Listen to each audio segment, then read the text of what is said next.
In 1876, Edward Bouchet shattered barriers, becoming the first African American to earn a Ph.D. in the United States. But his journey was filled with obstacles, ones designed to keep him from succeeding. Born in 1852 in New Haven, Connecticut, Bouchet's father was once enslaved. His family worked hard, but opportunities for black children were scarce.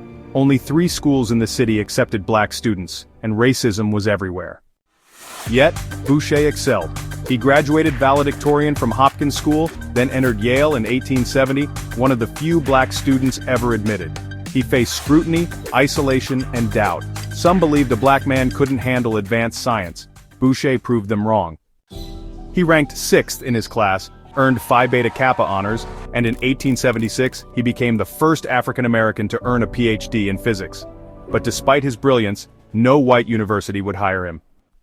Bouchet spent 26 years teaching at the Institute for Colored Youth, inspiring generations of black students. But systemic racism kept him from the career he deserved. He applied to Yale for a teaching position. He was rejected. His legacy lives on. Today, the Bouchet Graduate Honor Society stands in his name, ensuring that black scholars are recognized and celebrated. His courage paved the way. His legacy endures. Like, comment, and share the Black History Vault, because too many Black history facts are being erased.